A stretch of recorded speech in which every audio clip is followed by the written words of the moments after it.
눈 맞추는 사람, 잘 웃어주는 사람, 감탄사 잘 넣는 사람. 어제 동창회에서 이상한 현상을 목격했습니다. 30년 만에 만난 친구들 중에서 유독 한 사람에게만 사람들이 몰렸습니다. 그분은 특별히 잘난 것도 없었고 돈이 많은 것도 아니었습니다. 하지만 모두가 그분과 이야기하고 싶어 했습니다. 나중에 그 이유를 알게 되었습니다. 그분은 이야기할 때 눈을 마주쳤고 잘 웃어주었고 감탄사를 적절히 넣었습니다. 단순해 보이는 이 세 가지가 사람들을 끌어당기고 있었습니다. 오늘 이 작은 습관들이 가진 놀라운 힘에 대해 말씀드리겠습니다. 끝까지 들으시면 여러분의 인간관계가 달라질 것입니다. 눈을 마주치는 힘. 김 선생님의 변화입니다. 60대 초반의 그분은 평생 사람들 눈을 잘 못 쳐다봤습니다. 수줍음이 많았고 어색했고 눈을 마주치면 불편했습니다. 그래서 늘 다른 곳을 보며 대화했습니다. 어느 날 깨달았습니다. 사람들이 자기 말을 진지하게 받아들이지 않는다는 것을 느꼈습니다. 회의에서 의견을 내도 무시당했고 친구들과 이야기해도 주목받지 못했습니다. 한 후배가 조언했습니다. 눈을 보고 이야기하라고 했습니다. 처음에는 어색했습니다. 억지 눈을 마주치려니 부자연스러웠습니다. 하지만 연습했습니다. 변화는 놀라웠습니다. 눈을 마주치자 사람들의 반응이 달라졌습니다. 말에 힘이 실렸고 신뢰감이 생겼고 진지하게 경청하기 시작했습니다. 왜 그럴까요? 눈은 마음의 창이라고 합니다. 눈을 마주친다는 것은 진심을 전하는 것입니다. 상대방을 존중한다는 의미입니다. 당신의 이야기가 중요하다는 신호입니다. 반대로 눈을 피한다는 것은 무관심의 표현입니다. 대충 듣는다는 느낌을 줍니다. 상대방은 무시당한다고 느낍니다. 김 선생님은 이제 의식적으로 눈을 마주칩니다. 대화할 때, 인사할 때, 이야기를 들을 때 눈을 봅니다. 그러자 관계가 좋아졌습니다. 사람들이 더 친근하게 대했고 신뢰했고 가까워졌습니다. 하지만 눈만 마주친다고 끝이 아니었습니다. 또 다른 중요한 요소가 있었습니다. 미소가 만드는 마법. 박 여사님의 발견입니다. 60대 중반의 그분은 평소 표정이 굳어 있었습니다. 원래 성격이 진지했고 웃는 일이 별로 없었고 무표정한 얼굴로 지냈습니다. 사람들은 박 여사님을 어려워했습니다. 차갑다고 느꼈고 접근하기 힘들다고 생각했고 거리를 두었습니다. 박 여사님은 외로웠습니다. 왜 사람들이 자기를 피하는지 이해할 수 없었습니다. 손녀가 말했습니다.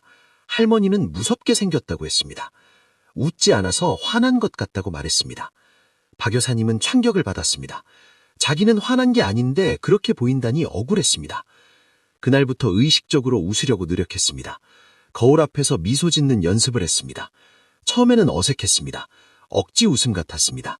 하지만 계속하다 보니 자연스러워졌습니다. 밖에 나가서도 웃으려고 했습니다. 이웃을 만나면 미소 지으며 인사했습니다. 가게 직원에게도 웃으며 말했습니다. 손주들과 있을 때도 자주 웃었습니다. 놀라운 일이 벌어졌습니다. 사람들이 달라졌습니다. 이웃들이 먼저 말을 걸기 시작했고 가게 직원들이 친절해졌고 손주들이 더 자주 찾아왔습니다. 박 여사님은 깨달았습니다. 미소가 이렇게 큰 힘을 가졌다는 것을 말입니다. 얼굴 표정 하나로 사람들의 마음을 열 수 있다는 것을 알게 되었습니다. 미소는 전염됩니다. 한 사람이 웃으면 상대방도 웃게 됩니다. 분위기가 밝아지고 대화가 편해지고 관계가 좋아집니다. 반대로 무표정이나 인상을 찡그린 얼굴은 사람들을 멀어지게 합니다. 아무리 좋은 말을 해도 표정이 차가우면 전달되지 않습니다. 하지만 여기에 한 가지를 더 추가하면 완벽해집니다. 감탄사의 비밀. 최 선생님의 깨달음입니다. 50대 후반의 그분은 말을 많이 하는 편이었습니다. 하지만 사람들은 그분의 이야기를 지루해했습니다. 왜일까요? 한 친구가 솔직하게 말했습니다. 당신은 자기 이야기만 한다고 했습니다. 남의 이야기를 들을 때도 반응이 없다고 지적했습니다. 그냥 듣기만 하고 공감을 표현하지 않는다고 말했습니다. 최 선생님은 억울했습니다. 자기는 열심히 들었다고 생각했습니다. 하지만 돌이켜보니 맞았습니다. 남이 이야기할 때 조용히 듣기만 했습니다. 고개도 잘 끄덕이지 않았고 반응도 보이지 않았습니다.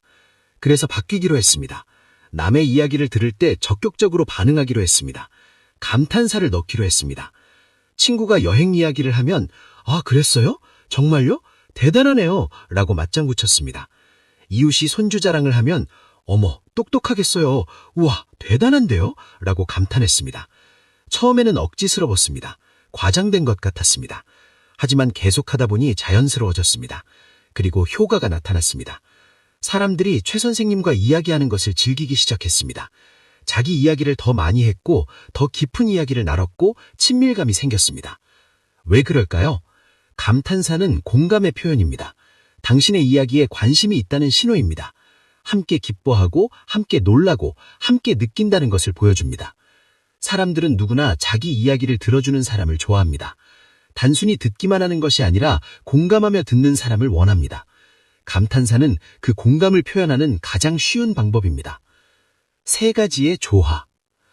장 여사님의 완성입니다. 70 가까운 나이에 그분은 이 3가지를 모두 실천하는 분입니다. 눈을 마주치고 잘 웃어주고 감탄사를 적절히 넣습니다. 결과는 놀랍습니다. 장 여사님 주변에는 늘 사람들이 모입니다. 나이와 상관없이 모두가 장 여사님을 좋아합니다. 젊은 사람들도 또래들도 심지어 아이들까지 장 여사님을 따릅니다. 비결이 무엇이냐고 물으면 장 여사님은 웃으며 대답합니다. 특별한 것 없다고 그저 사람들에게 관심을 보일 뿐이라고 말합니다. 하지만 그 관심 보이는 방법이 중요합니다. 눈을 마주치는 것, 미소 짓는 것, 감탄사를 넣는 것, 이 3가지가 핵심입니다. 누군가 이야기할 때 장 여사님은 눈을 봅니다. 진심으로 듣는다는 것을 보여줍니다. 그리고 미소를 짓습니다. 당신의 이야기가 즐겁다는 것을 표현합니다. 게다가 적절한 순간에 감탄사를 넣습니다. 와, 정말요? 대단하네요. 재미있어요. 상대방은 기분이 좋아집니다. 존중받는다고 느낍니다. 자기 이야기가 가치 있다고 생각합니다. 그래서 더 이야기하고 싶어 합니다. 장 여사님과 함께 있는 것을 즐깁니다. 이것이 바로 인간관계의 비결입니다. 거창한 것이 아닙니다. 작은 습관들의 조합입니다. 나이 든 사람의 특권. 이 3가지 습관은 특히 중장년층에게 중요합니다. 왜일까요? 나이가 들면 사람들이 우리를 대하는 태도가 달라지기 때문입니다.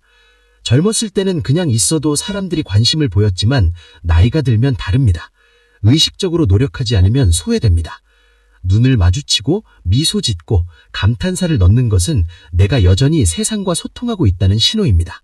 젊은 세대에게도 또래에게도 호감을 줍니다. 특히 젊은 세대와의 소통에서 이것이 중요합니다. 요즘 젊은이들은 스마트폰만 봅니다. 사람과 눈을 마주치는 것에 익숙하지 않습니다. 그런 젊은이들에게 우리가 먼저 눈을 마주치고 미소를 지으면 어떻게 될까요? 놀라워합니다. 그리고 마음을 엽니다. 꼰대가 아니라 친근한 어른으로 느낍니다. 손주들도 마찬가지입니다. 눈을 보며 이야기를 들어주고 웃어주고 와, 대단하다, 멋지다 감탄해주면 아이들은 할머니, 할아버지를 좋아하게 됩니다. 실천의 어려움. 이 여사님의 고백입니다. 60대 중반의 그분은 이 3가지를 알고 있었습니다. 하지만 실천하기 어려웠습니다. 눈을 마주치는 것이 불편했습니다.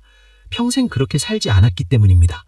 억지로 하려니 어색했고 자꾸 잊어버렸습니다.